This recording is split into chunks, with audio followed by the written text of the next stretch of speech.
All right.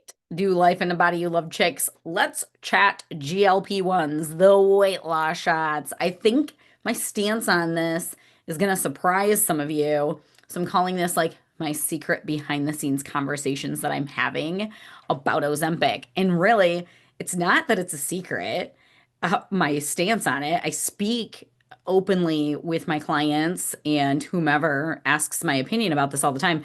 I do avoid talking about medical topics or drugs on public forums like this, like the Black Plague, because I think people take things out of context. And I am not here to give you medical advice. I am a nurse and a health coach, not a doctor. And you shouldn't be listening to health coaches about drugs at all, in my opinion. And for some reason, everybody's running around telling people that they should be taking these or they shouldn't be taking these. And I'm like, last time I checked, that's none ya business because you're not that person's doctor. But so that's why I don't like to talk about these things on the podcast. But I'm going to break my own rule and we're going to do it because everybody keeps asking me. It continuously comes up. And I'm not going to tell you whether you should take them or not. Okay. And I'm not going to tell you if you do, how you should or which one you should. Those are conversations with you for your doctor.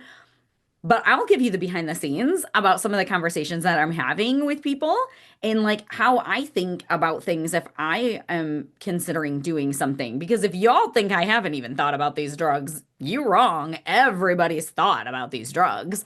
Uh, and so how do I look at this if it's me or a loved one and making a decision like this? So you probably think that I'm against them until you just heard this little intro. You probably think I'm for them. I'm neither.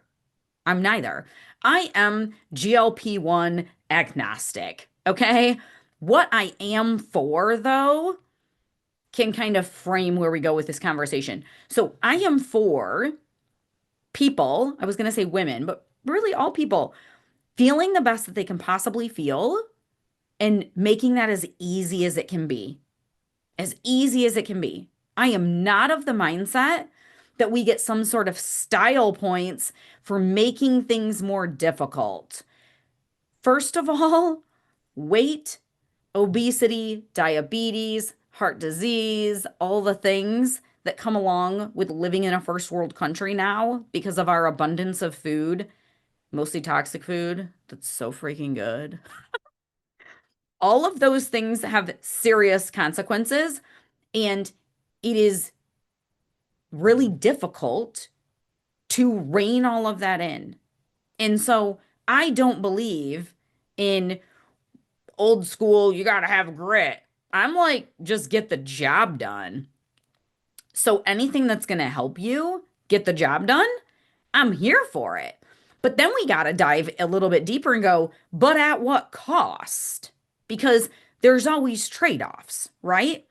And this is where I think whatever you choose to do isn't really anybody's business except your own. I don't even think it's your doctor's business, honestly. I think that's the person that you go to have the conversation. But at the end of the day, you a grown ass woman, you need to make these decisions for you because there's a pro and a con to anything that you do.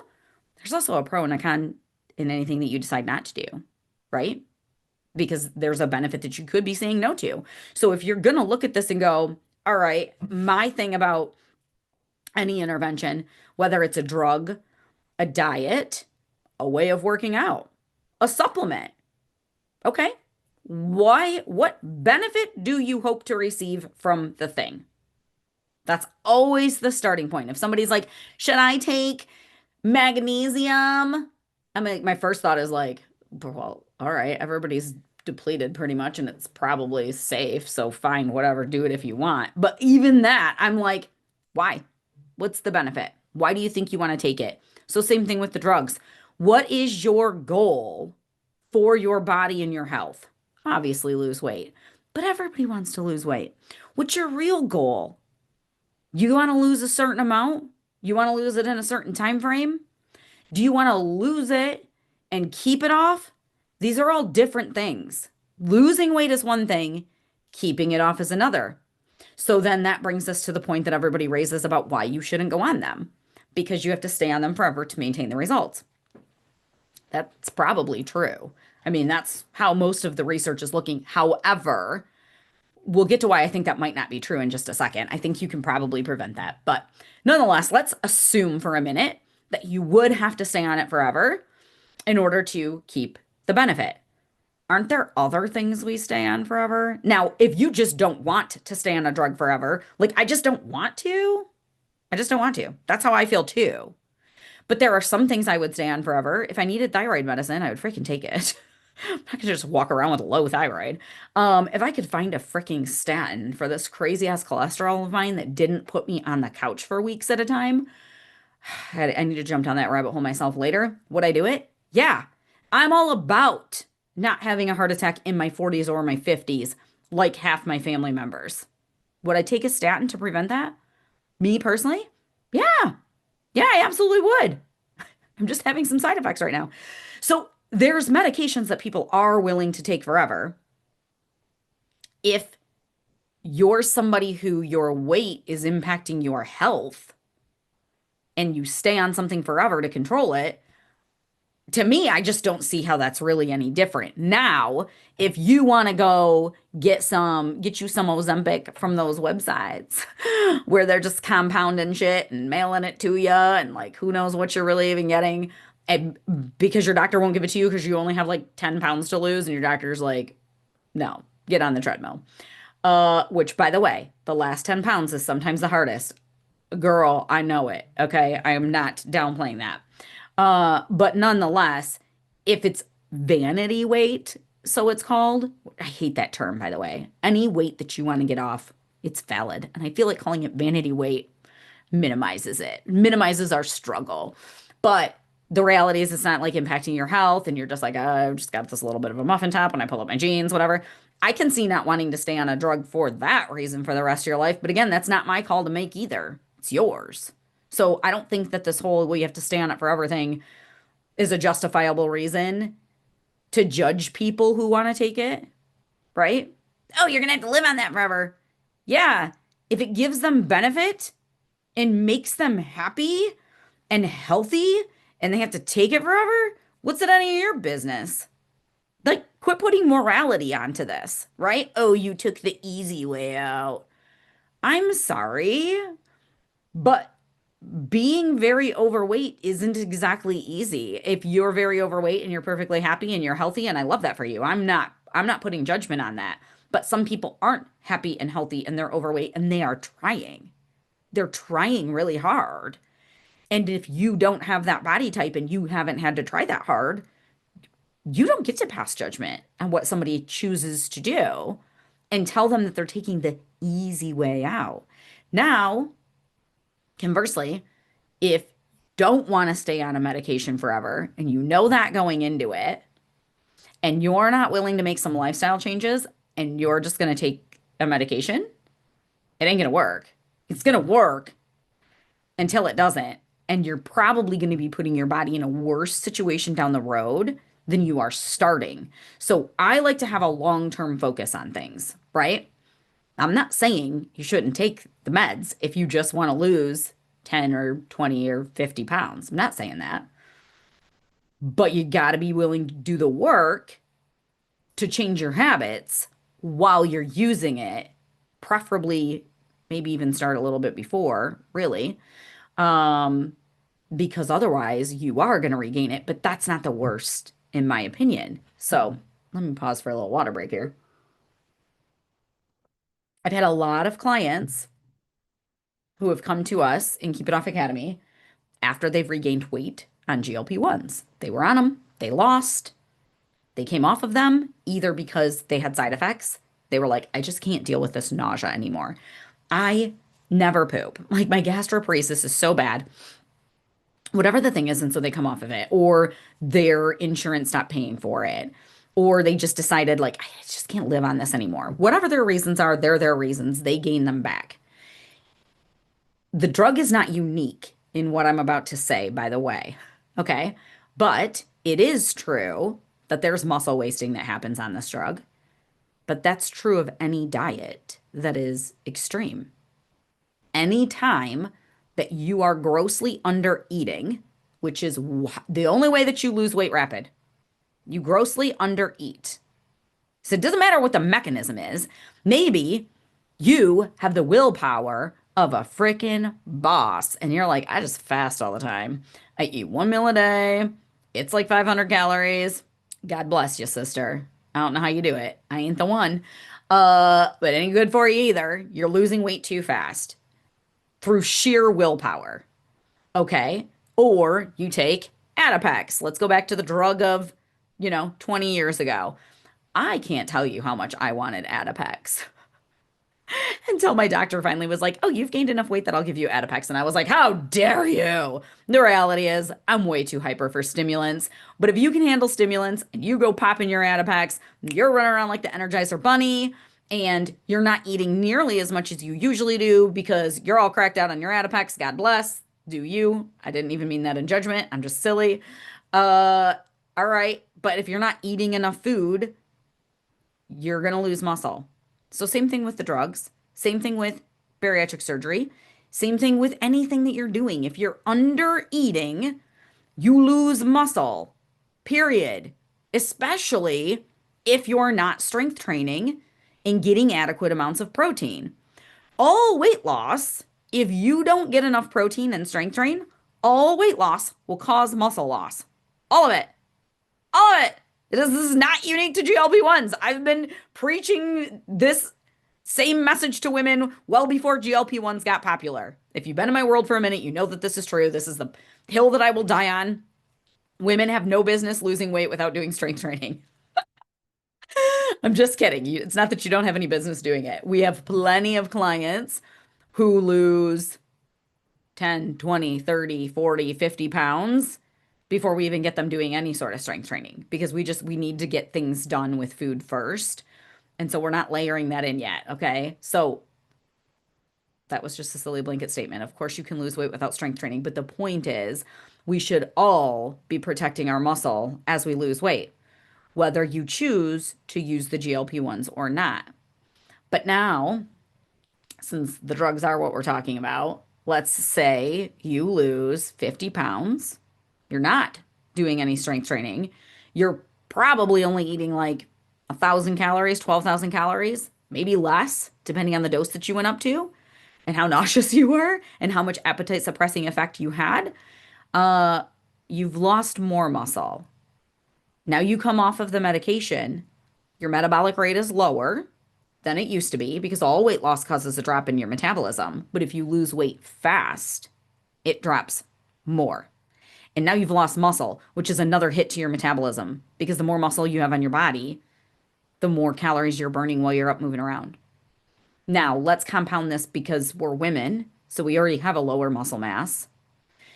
And then if we're perimenopausal or menopausal or postmenopausal, so most women north of 35, 40, 45 are entering into some phase of flex with their hormones, right? Menopause steals our muscle. So now we have this like double, triple threat to all of our muscle mass, maybe even our bone density. Our metabolic rate is lower. So it's not just a matter of, okay, I'm going to do XYZ intervention to lose weight, and then I'll stop that intervention and I'll just maintain it through healthy eating. Maybe, but maybe not. Because maybe your metabolism's so freaking slow and you've lost so much muscle, you're not going to healthy eat your way out of this. You start eating food like a normal human being, even if it's healthy, and you're gaining. I've seen this. I know that people think that this isn't possible, and they judge people when they regain weight after a diet or after weight loss meds or whatever the intervention is. We get so freaking judgy, right? Like, oh, you did all that work. I took all those drugs, then you gained it all back. Must be overeating. And it's like, I mean, technically, if you're gaining weight, you're overeating for where your metabolism is at, but you could be eating like a normal human being and regaining weight. And that's not where we want to be either, right? So I'm not saying you should do them. I'm not saying you shouldn't, but I'm saying be intentional with it in what your lifestyle is going to look like while you're taking them and what your exit strategy is if you don't plan to be on them forever. I don't know if there's any research on this yet or not. It's been being discussed. I don't think anything's published. I have no idea. I had should have looked before I did this podcast, but whatever. I didn't care that much. I suspect if you would just go slower, not crank the doses so high that you have no appetite whatsoever, right? Go slower. Be okay using it to turn off the chatter, the food chatter in your brain, and the desire to snack and all of the things just to get the food under control, but you still eat a good amount of food, high protein, and you implement a strength training protocol and preserve that muscle, and you just don't really put yourself behind the ball with your metabolism in the first place because you're still going at a sustainable pace, then I don't think people would probably regain as much as they are. I don't know that to be true, but it stands to reason to me because I mean, this is our approach and keep it off is like we're going to do this in a way where you're going to lose fast enough to be encouraged for sure. We want to see your body changing. I don't want this to be like painfully slow, but we want to guard your metabolism while we go because the point is to keep it off, right? So I suspect if people did it like that, but again, it depends on how much weight you have to lose and what other health ailments are going on. For some people, losing rapidly is medically necessary. It's a different world if you're talking about 10 pounds versus 200. Like, and this is why everybody's journey is their own and it's unique and it's multifaceted and you don't know what somebody else has been through. So get off your damn high horses about this stuff. And let everybody do whatever they want, okay? If you want to do it, girl, you do it. Consider the consequences. You look for yourself. What are the side effects? The common ones and the uncommon ones, sure, but mostly the common ones, and say, okay, well, is it worth it? Because sometimes the answer is yes, and sometimes the answer is no. So I kind of joked at the beginning that I had like, I've considered them. I literally did, for not for weight loss, because people are taking it in small doses for autoimmune. Have I pulled the trigger on it? No. Why? Because there's no research to substantiate any of this. This is all anecdotal, people feeling better with their autoimmune stuff. And I thought, well, man, if it's going to knock my mast cells down, maybe it's worth it. I'm terrified of the gastroparesis, so I haven't pulled the trigger on it, okay? And like, I don't want to do it. But that's me. That's not you. You get to decide for you. If you are losing weight just fine, you're losing a pound, 2 pounds a week, you're happy, you're building muscle while you're losing weight on the scale, which means you're losing way more fat than somebody who's losing 4 pounds a week and isn't strength training, by the way, because body composition is really what matters. Uh, and you're happy with that, don't let anybody bully you on to the drugs. Like, I've literally had this conversation with several clients. They're happy. They're happy with their body. They're like, I'm doing so good. I'm doing better than I've ever done. I've been doing this for, 6 months and I'm down 20 pounds. And sure, it's not like a ton, but like I'm eating better than I ever have. I'm building muscle. This is like I'm getting down to like the smallest I've ever been, even though this isn't my lowest weight, but it's because we're doing all the strength training, right? But I went to my doctor and I'm so discouraged because they told me that I need to take these drugs. And but I told them that I'm already losing, and they were like, "Yeah, but you could be losing faster." And they're like, "But I thought losing faster wasn't great, and I'm happy with my progress. Why are you trying to bully me?" And it's like, if you're happy with what you're doing, stick to the plan and put your horse blinders on. If you're not happy and you're not joining our coaching program because of what people might say, or getting on these drugs because of what people might say, or going into the CrossFit gym because you heard people talking about how like that's too aggressive for menopausal women. I mean, you might have heard me say things like that, but it also has really great benefits too, right? There's pros and cons. Literally every single thing is a pro and con. Don't let other people's opinions about things keep you from doing the thing that you know is right for you. And Don't let them push you into doing something that doesn't feel right for you either.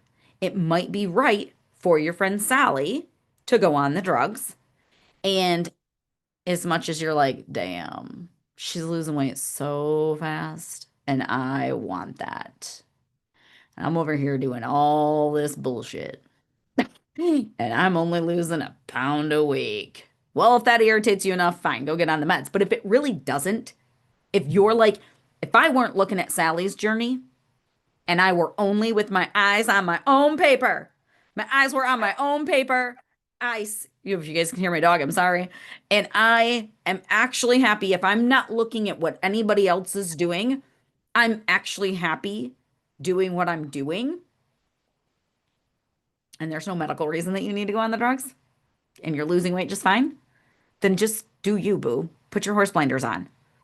You don't need to go on something just because the whole rest of the world is and they're getting really rapid results. This is the same conversation when everybody goes back on the keto craze. And then all of my clients are like, wait, should I be doing keto? My friend's losing weight so fast. And I'm like, well, we can talk about keto as an option for you. And if it's appropriate, then fine. But if it's not appropriate for your body to be that low carb, no, we're not going to pull the plug on a plan that's actually working and you're doing really well on and you feel better than you have in 2 decades because Susie Sunshine down the street is spilling mad ketones on her pee strips and she's like, I'm losing so much weight. Especially if you have already done that and it didn't work good for you. So, the moral of the story is take the drugs, don't take the drugs. Have the conversation with your doctor if you're curious, pros and cons. Don't let them bully you onto it, but don't let the judgment of others keep you from doing something if it's the right thing for you. But be strategic. Remember, for most people, not everybody, some people, rapid weight loss is needed if it's a medical reason why it's needed. But for everybody else who's just trying to lose weight and they want to keep it off, rapid is not better if we're talking about keeping it off, right? It puts you further in the hole. So that is not what anybody wants to hear. We all want the fastest route there. I do want you to take the easiest route there. I'm not going to lie. If something's going to help you and make it easier, I'm fine with that. I, if it doesn't come with dire consequences to you, if there's something very benign that you can do to make something easier, I'll give you a really good example. If you can get your husband to do your meal prep for you, girl, why are you making all these meals for yourself if you have a husband who loves to cook and he loves to pamper you? And you're like, yeah, but he likes to make fried chicken. Yeah, but would he make it baked if you asked him? Oh, yeah. Would he be mad about it? No, not at all. Girl, let that man bake your chicken for you. You don't have to do all the things. Stop making this so hard. If you can get to your goal doing 2 or 3 full body strength training workouts a week, and you don't really have time for more than that anyways, but you're punishing yourself and missing sleep, and it's really not even the healthy approach, uh, just so you can get up at 5 a.m. every single day and get to the group fitness class, but you really don't even need to do that. But you got to wear your badge of honor. I need this to be so hard. I have to earn this. I have to prove myself. No, no. Use whatever tools in your tool belt to make it as easy on yourself as you possibly can. Because let's be so for real. Losing weight is hard enough without making it harder on ourselves than it needs to be. So, that's not to say go on the meds. You can do this without medication, usually. Can they help you though? Maybe. I don't know your personal situation. If they can, and you're not worried about the side effects and you're not worried about the cost and you qualify for it, don't torture yourself into thinking like, I gotta earn it. No pain, no gain. No, not at all. It's just that it might not be the shiny solution that you think that it is. That's my concern. I'm not concerned about making things too easy. Get the hell out of here with that. Life is hard enough as it is. I ain't worried about making shit too easy for me, my clients, my kids, anybody. Let's make everything that we're trying to achieve. Let's make it easier if we can.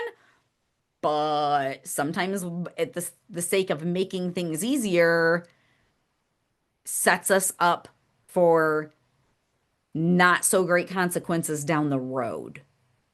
That's all I'm saying. Consider, where are you going to be down the road? Think about your future self, not your you in this very moment self who's like, but right now, I just want to look snatched in these jeans. Girl, I get it. And you can't. But think about her. Think about the you right now who wants what you want when you want it. That's cool. But think about the you in 6 months. Think about the you in a year. Think about the you in 5 years. Make her life easier too. Don't make your life today so easy that it's a detriment to your future self. Treat your future self like somebody you actually give a shit about and you want to make her life easier too, because she doesn't have it any easier than you do today. We like to pretend like that's true. Then we do things in the moment right now thinking, oh, I'll take care of that down the road. And it's like, but your down the road version of you doesn't have any more time, willpower, a better metabolism, unless you create that for her now. So whatever is right for you today and tomorrow and 5 years down the road, you make that choice for you. All right. There's my random ramblings on Ozempic and the weight loss drugs and the way that we talk about this behind the scenes for what it's worth. And none of this was medical advice. And this was not me telling you to do it, not to do it. This was not me covering what all of the possible side effects are. Not my job, not doing that. You can look into all of that yourselves. All right. Feel like I've beat this dead horse. Check you later.